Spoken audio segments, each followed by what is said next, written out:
Hey guys, Sarita here, Fashion Freak, your mom, and the community center, hanging out with my kids, getting ready for back to school. But I wanted to talk to you guys about circle of control. I have the board, and I was talking to the kids about some of the things happening in life.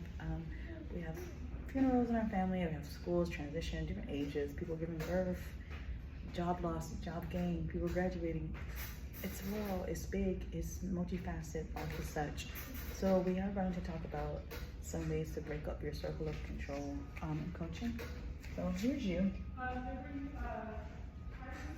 Remember that you are mind, body, and more. You know, you're a lot more. The things that science, religion, and spirituality, the depths of what humans have come to understand about what we are is still just the tip of the iceberg.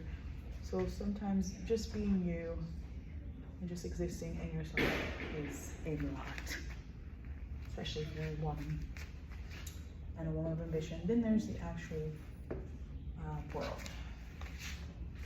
As we know, the world right now is in crisis.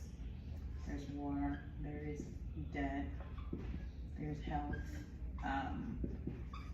Health is always a big one because, again, health goes back directly to sense of self, mental health, structural health, as far as the structure of the environment that you're in. Is it conducive to how you feel as a person? Is it feeding you, or is it taking more away from you than what you have to give?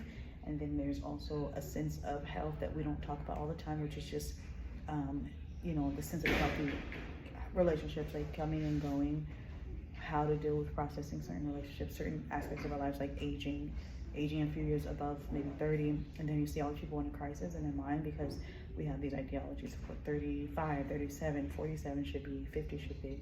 So there's a consciousness of health that has to be recognized and has to be kind of dissected. And how does health fit into your circle of control in yourself? So then there's debt, of course, and again, we talk about debt in the financial sense. Coming from a Western environment, we're taught to collect debt, even when we're taught not to collect debt as Muslims, people of faith. No interest, no riba, no debt, but in the sense of what actually happens is that people have hardships. There's college, there's death in families, there's just things like loss of a car, hurricanes and emergencies that cause debt to come. No matter how hard we try, most people are in debt. And that is a grief, and it is considered a very hard thing to get rid of when you do have it. And of course, war, physical war, and international war, war on yourself as a woman, war on our bodies that is always consciously going on. As we know, this is like no center of a doubt that this is always going on. It is a war attacking women of color. There's a war attacking women of faith. There's always something there. There's a sense of war on the outskirts. Then there's war within. Okay, so that as a war within, that those three things are so kind of dang. How much of it can you control in your life is really important to look at. So let's just break it down a little bit. Although this is you and this is circle of control that we're usually taught in coaching, with the power that you have to control these things is what you want to talk about. You want to talk about your power shift. And this power shift, don't mind this pen, guys, is a mentality. This is a mental gold mine, okay, right here. This is where you get your wealth from as a person. This is a wealth mindset, okay? You have to have a power shift within this circle of control to understand that consciously you'll filter a lot of things out of your way and out of your physical, changes that you can do on this 70 to 100 years on this earth that you have. There's actually a large amount of power and energy you have, and that is almost untapped potential for most of us, and it is actually eternal.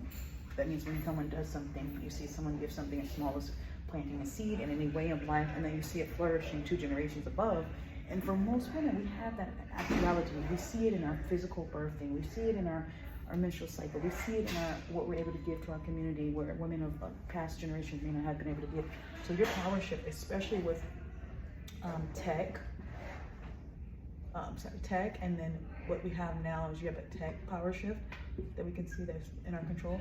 You also have a social, okay? You have a social power shift where you can pretty much wake up and be whomever you want to be today. It is true. That is a currency that is untapped potential that women never had before. So this idea that you are limited has to change. Make sure you are working on that power shift mentality. We'll go through that on the next video.